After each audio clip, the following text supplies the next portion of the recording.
Press conference में स्वागत है।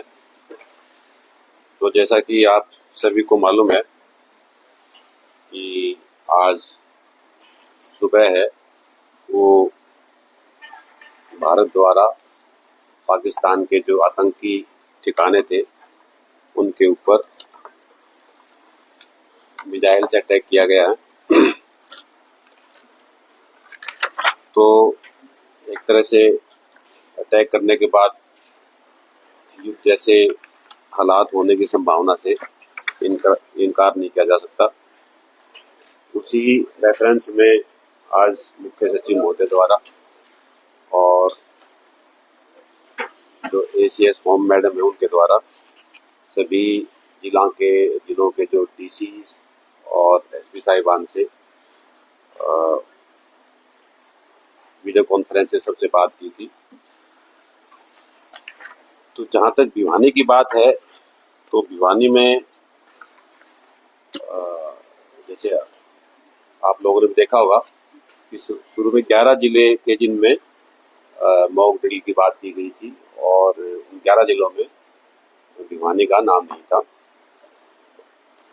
क्योंकि भिवानी में जो 11 जिले जो छाटे गए थे उनमें जो सामरिक महत्व के जो संस्थान हैं उनके हिसाब से शायद वो लिस्ट बनाई गई होगी। उसके हिसाब से भिवानी में कोई तो जो सामरिक महत्व के जो संस्थान होते हैं उनको ए बी सी और डी कैटेगरी में बांटा गया था। तो भिवानी में ए कैटेगरी और बी कैटेगरी का कोई सामरिक महत्व का कोई ऐसा संस्थान नहीं है। भिवानी में अगर बात करें तो हम सिर्फ हमारे पास पांच संस्थान ऐसे हैं जो सी कैटेगरी के संस्थान हैं।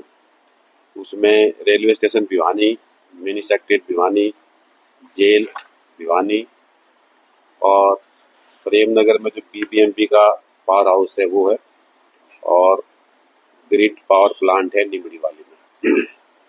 ये 5 संस्थान हैं जो सी कैटेगरी में आते हैं।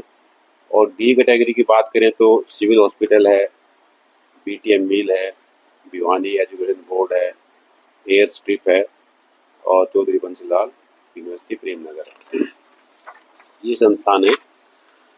तो आज की जो कॉन्फ्रेंस का मकसद ये है कि एक तरह से लोगों को मतलब जागरूक करना और एक में क्लैरिटी, क्योंकि ऐसी कोई पैनिक वाली कोई बात नहीं है, कोई डर वाली या घबराहट वाली कोई बात नहीं है।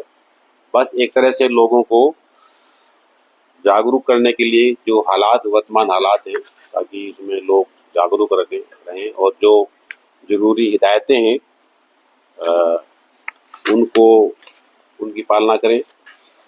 और पहले भिवानी में मॉक ड्रिल के आदेश नहीं थे, लेकिन अब ये हुआ कि सभी जो 22 के 22 जिले हैं वो अपने यहाँ जो भी संस्थागत जो भी ढांचा है हमारा उसको एक तरह से चुस्त दुरुस्त करने के लिए हम भी 4 बजे आज एक मॉक ड्रिल करेंगे जो प्रेमनगर में पीपीएमपी का पावर हाउस है उसमें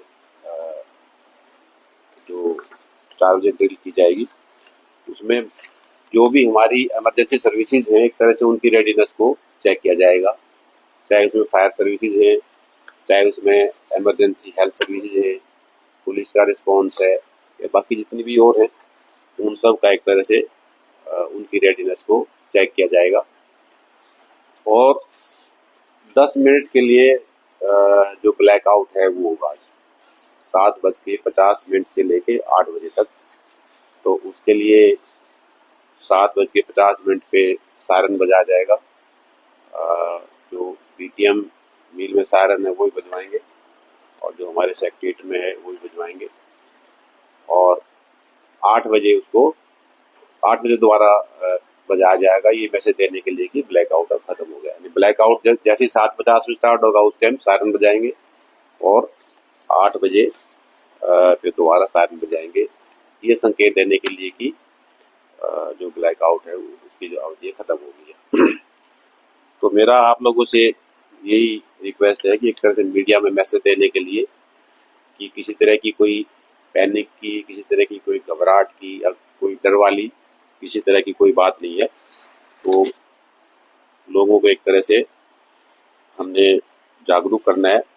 जहाँ तक प्रशासन की बात है, हमने लगभग होम गार्ड्स के वॉलंटियर्स हैं हमारे पास, 400 वॉलंटियर्स हैं। उनको एक तरह से हमने जो जो होम गार्ड्स है डिपार्टमेंट, उनको हमने एक तरह से साउंड कर दिया है। एनसीसी के हमारे पास जिला में 200 वॉलंटियर हैं। अगर हम सिर्फ स्कूल के बच्चों को छोड़ दें, कॉलेज और यूनिवर्सिटी की बात करें तो 800 बच्चे हैं।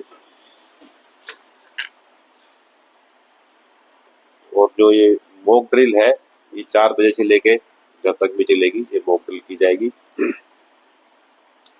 दूसरी मतलब अटैक के साथ साथ या मतलब कोई जो विदेशी ताकतें हैं उनकी तरफ से, उसके अलावा कोई इंटरनल जो उसकी मतलब संभावना को देखते हुए हमने एक तरह से जितनी भी हमारी फैसिलिटीज हैं उनको हमने करके वहाँ पे निगरानी भी हम बढ़ाएंगे।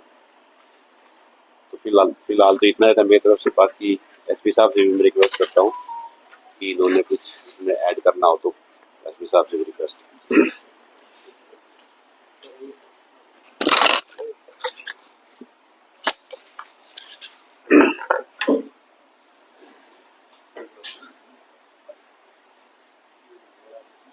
बस तकरीबन चीज़ें भी बता दी हैं।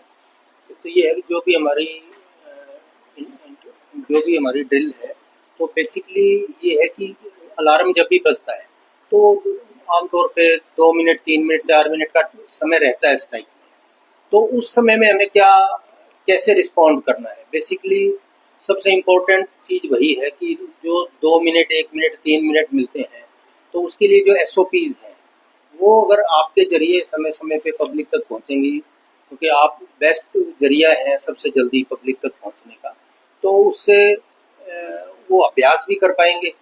तो बहुत साल के बाद ये ड्रिल हो रही है, तो आप उनके और उसके अलावा जो अगर कुछ हो गया तो उसके बाद कैसे कैसे हम उनको जल्दी से जल्दी फर्स्ट एड या मेडिकल हेल्प जो पहुंचा सकते हैं उसको लेके रिलेटेड है।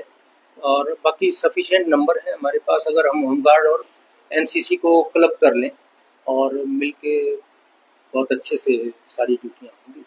और ये जो सारी जो भी चल रही है वो इसीलिए है कि लोगों में कॉन्फिडेंस बिल्डिंग हो। और असल में कोई इतना चिंता की बात नहीं है, बस हम ड्रिल को दिल से ड्रिल मान के करें तो फ्यूचर में हमें बहुत ही हेल्प करेगी। सर, ये मॉक ड्रिल में सायरन बजने के अलावा क्या क्या एक्टिविटीज शामिल है? तो सायरन बजने के अलावा जो एक्टिविटीज है वो SOPs हैं कि पब्लिक को क्या क्या करना है क्या क्या नहीं करना, वो आपसे शेयर हो सकती है।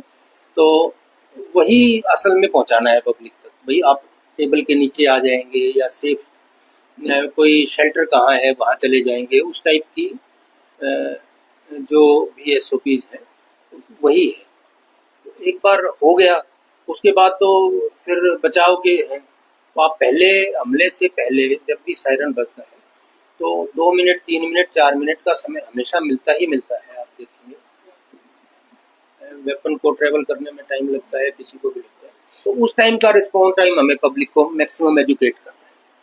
4 बजे के बाद स्टार्ट होती है नहीं, मार्केट बिल्कुल ही रहेगी। किसी तो हमने पहले ही स्पष्ट किया था कि किसी तरह का कोई डर घबराहट वाली बात नहीं है। मॉक ड्रिल का मतलब ये होता है कि जो भी हमारी व्यवस्थाएं हैं उनको हमने टेस्ट करना है। चाहे वो फायर सर्विसेज है कि फायर सर्विस का रिस्पॉन्स, मान लो इनके पास मैसेज आता है किसी चीज का, तो ये कितने टाइम के अंदर रिस्पॉन्ड कर लें। ऐसे ही जो एम्बुलेंसेज हैं वो कितने टाइम में रिस्पॉन्ड कर रही है, ट्रैफिक पुलिस है वो कितने टाइम में रिस्पॉन्ड कर रही है। तो अगर वहां पे हमें कुछ गैप लगता है तो उसको हम फिर दुरुस्त कर लें। मॉक ड्रिल का मतलब ये होता है कि जो भी हमारी सरकारी सुविधाएं हैं, सरकारी व्यवस्थाएं हैं, उनको एक तरह से चेक कर लें कि भाई वो सारी सही है या नहीं है। अगर उनमें कहीं कोई कमी नजर आती है किसी भी तरह की, तो उस कमी को दूर कर लिया जाए। मॉक ड्रिल का सिर्फ मतलब इतना है, इसके अलावा वो ज़्यादा कुछ नहीं है। सर ऐसी स्थिति में सोशल मीडिया पर काफी आपत्तिजनक चीजें आती है, तो उसके लिए कोई मॉनिटरिंग सिस्टम भी तैयार किया प्रशासन? आपत्तिजनक कैसे? जैसे कोई भी चीज जो सेंसेशन फैलाए, ऐसे कोई कंटेंट आता है तो उसका कोई मॉनिटरिंग सिस्टम भी तैयार किया है, क्योंकि ये काफी काम करती सूचना या सोशल मीडिया ट्रैकिंग रहती है हमारी। वो कहाँ का है कोई पर्टिकुलर, जैसे आपने बताया यूनिवर्सिटी है, नहीं पूरे डिस्ट्रिक्ट में है अवेयरनेस के लिए, और 2 या 3 या 4 पॉइंट ही सिलेक्ट करते हैं, उन्हीं पे एक सब डिवीजन में एक यहाँ पे एक पॉइंट हम सिटी में सर मॉक ड्रिल का मेन सेंटर किसको मान के चले, कहाँ? मॉक ड्रिल जैसे मैंने बताया प्रेमनगर में जो पावर हाउस है वहीं पे करेंगे, और अगर जरूरत पड़ी तो बाकी वो जो संस्थान है कल परसों अगर जरूरत पड़ी तो वहां भी करेंगे।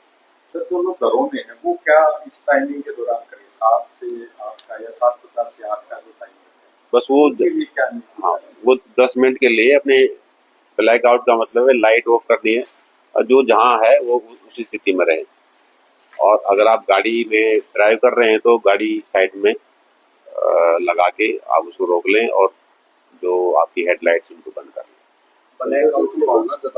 बाकी जो सारी डिटेल्स हैं वो डीपीआरओ साहब उनको अपडेट कर रहे हैं, जो इन राइटिंग आई है वो आप सबको सर्कुलेट कर दिया जाएगा। ब्लैक आउट के दौरान सर लाइट को कट कर दिया जाए, ना कि घरों से आप यूज की जाए? नहीं, ये सबका कंट्रीब्यूशन है, यही अवेयरनेस है कि डू एंड डोंट्स है वो लोगों के लिए है, उनको भी भागीदार बनना है। जब ये सब मिलके काम करेंगे तो बच पाएंगे। अगर कोई भी है तो अभ्यास उस तरह से ही करना चाहिए। तो आप लोगों से दोबारा फिर यही रिक्वेस्ट है कि मतलब क्योंकि रिपोर्टिंग है आपकी जाएगी तो उसमें कोई ऐसी खबर नहीं कि भी सेंसेशन हो, कोई ऐसे जैसे वो करने के लिए, बस जस्ट एक तरह से आप लोगों को अवेयरनेस के लिए इतना सा सेंसिटाइज करने के लिए, अवेयर करने के लिए भी जो भी हालात जो डेवलप हो रहे हैं ताकि वो जनता उससे वाकिफ हो।